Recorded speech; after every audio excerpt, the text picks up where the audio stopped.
Good morning, everyone. I have provided you with some information.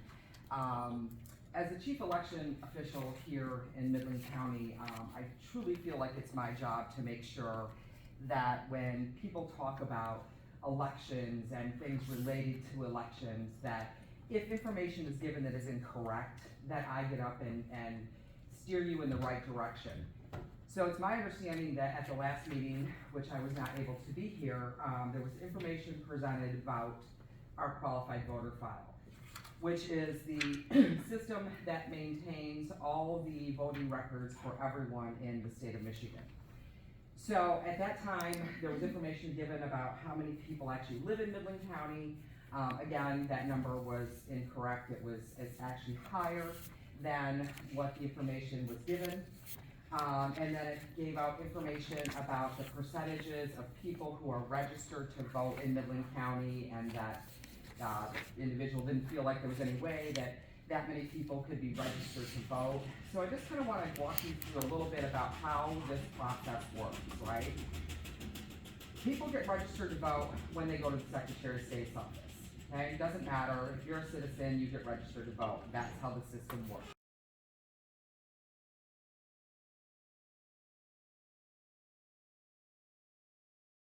That is a law. That is not anything that we have control over.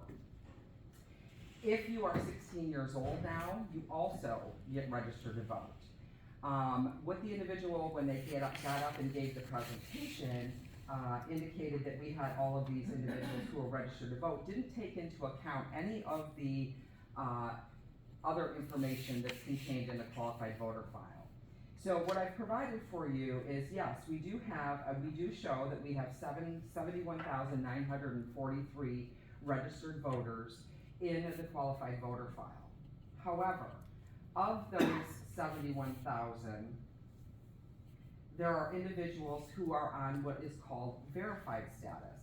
So those are individuals who perhaps have surrendered their driver's license, moved to another state, but we can't verify it because there are only certain states in the United States that actually send Michigan information when someone goes to their state and requests a new driver's license.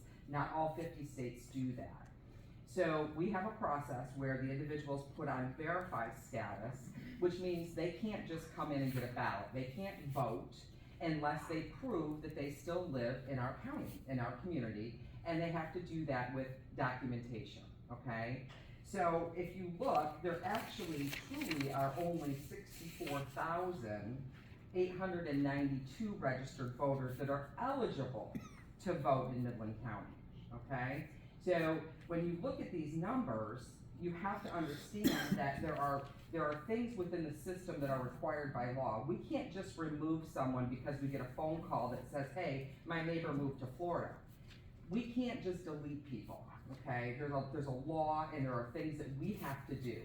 When you get put on verified status or you get put on the cancellation countdown, you remain there for 6 years. So it is a process, and there are people that should not be on our voter rolls, and they're there, but they're not eligible to vote. So I just want people to understand that, simply because we say we have 71,000 registered voters, yes, that's true. That's what the system tells you. But when you go in and break it down, and I've given you the second page that actually at the very back goes in and breaks it down, that takes off the people who are on challenged or verified status, and it takes it down to 64,892. That still leaves a difference of about 2,000 people that can, and we can explain that by, as I told you, 16 to 17-year-olds automatically get registered when they go in and get their driver's license. They're not eligible to vote, but they are there, they're on the list. They're not part of the challenged voters, so they do show up in our numbers. We also have Bay County residents who are citizens, and they're actually part of the city of Midland. So even though they live in Bay County, they vote in the city of Midland, so they do come into our voter registration rolls. So just know that lots of people have lots of comments about elections, about election processes. And a lot of people think that they have got to the level that they understand it. I've been doing this for 34 years, okay? I still call the Bureau of Elections when I have questions about certain things. And I would ask all of you, if you're getting this information out in your area, give me a call, send me an email. I know Jeanette and I, a couple weeks ago, had a conversation about where we can put signs and some information along those lines, and I followed up with her and gave her that information back, and I'm happy always to do that. Because we need to remember that it is really important in this volatile election era that we are giving out correct and true information. Not things that we think, not things that we can make up, but actual, true election data. So if there's ever a question about anything, please come to me. That's what I'm here for. I take great pride in the fact that our elections are run very smoothly here in Midland. We have, with everything that's going on, we need to make sure that we all stand up and say, wait a minute, if something doesn't sound right, please ask the question. Don't just assume that someone who is on the outside looking in makes statements that they know what they're talking about, okay? Let's make sure we verify information, because I think it's very important. So I just wanted you to actually have the data, the true data, and understand what that data means, okay?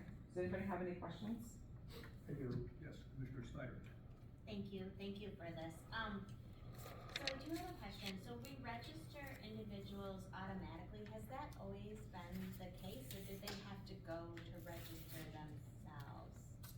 It's probably been that way for at least the last 10 to 15 years.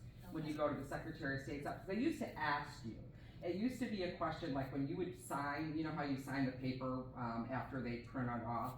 They used to ask you if you wanted to register to vote. They don't do that anymore. They just automatically register you. Okay.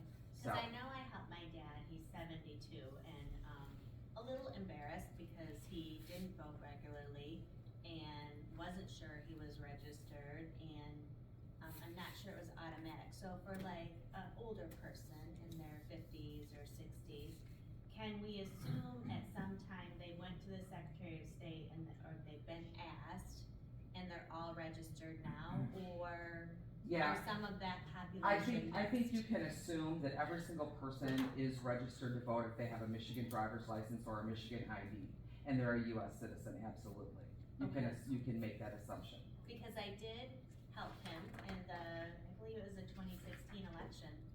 Truly thought he had never registered, and we had to research back to the records that weren't recorded electronically. He was part of an old country where they were a little dated, but we located his records, and sure enough, he was registered to vote, but he didn't even think he was. Yeah. And we have that a lot, because we do a lot of voter registration drives where we go out in the community and we get people to register. 9 times out of 10, I did a big one up in Coleman a couple years ago when they were looking to pass their one of their millages for their school. And 9 times out of 10, the people were I was actually able to call them up and they were actually registered, but they just didn't know it. Okay. So yeah, so it's just automatic. They're registered and Yep. counted. Yep. All of them. Yep, doesn't matter if they voted or not, they're there, they're on the Okay. list. Thank you so much. So, can the number of people who are citizens of the city, citizens of the county but vote in the city are registered as well? Yes. Approximately how many would that be? Do you know? Are you talking about the individuals who are in Bay County? Correct. So I think we have, it's about 352, I think, that are in that area that's in Bay County, but in the city of Midland. So the remainder would be, the difference would be the 16 to 17-year-olds?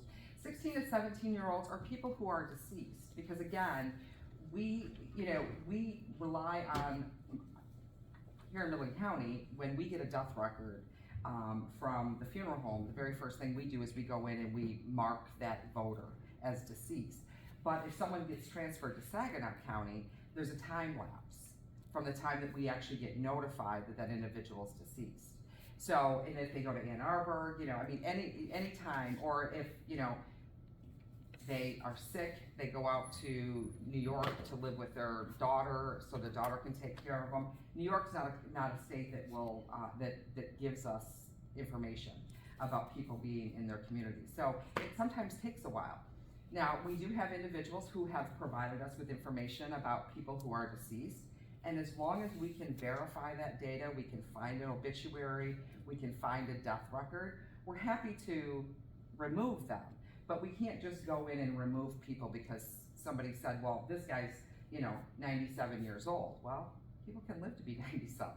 So there are at least 3 methods where the numbers are skewed because of those reasons. Absolutely, absolutely. It's never gonna be perfect.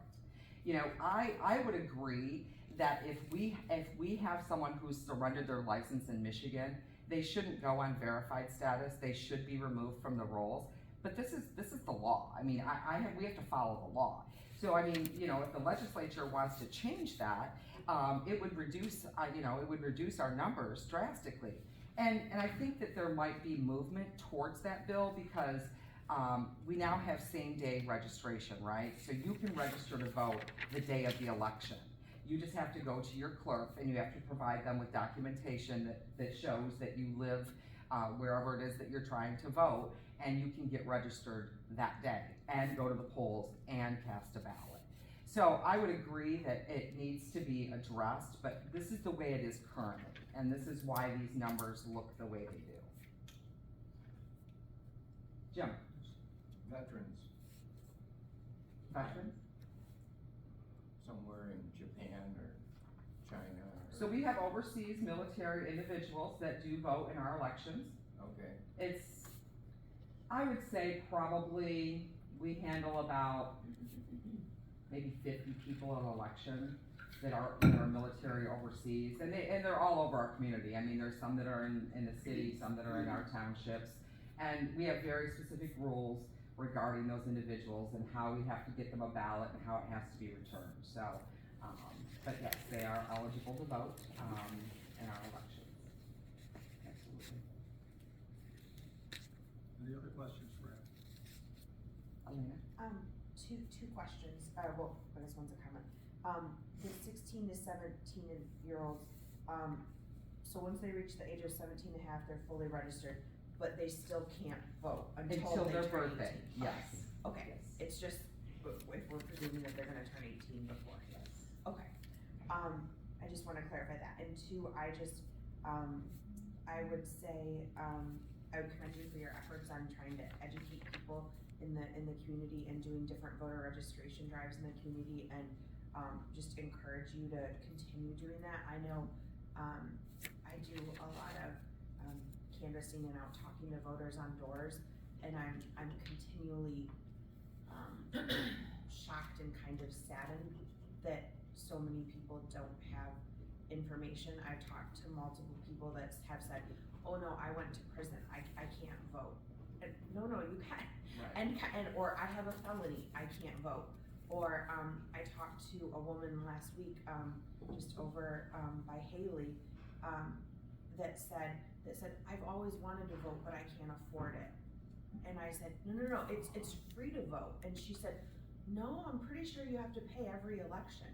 And it kind of like blows my mind that things that we think are so commonplace that folks know, a lot of people don't. So I would just, as much information as we can continue to get out there. And that's one of the things that we learned after 2020. And I actually did a presentation at SVSU last night, and it's one of the things I talk about. After 2020, I realized that, there was a lot of stuff going on in 2020, right? But part of the problem is that us as election administrators, we kind of failed people because we never did voter outreach, right? We never thought anyone cared about the process or how an absentee ballot gets counted or how an absentee ballot gets requested or any of those things. It just always just happened, and no one ever asked us the question. So we didn't do any voter outreach. And that's one of the things I've been trying to do. I mean, like this last couple weeks, I think I've had like 5 different speaking engagements because it is so important to get the information, the correct and true information out to the public so that they're not concerned about absentee balloting, and that they know that there's a process and those ballots do get counted. So I think that you're right. I mean, and if anybody has a group that they would like me to come speak to, I'm always happy to do that. Because the more information we can get out to people, the less concerned they are about our process. And so we always invite people to be election inspectors, because I think it's important, if you don't understand the process, that you come and actually work through the process, because it gives you a lot of insight. So just keep educating people as much as we can. That's the Thank you, idea. Ann. You're welcome. Have a great day.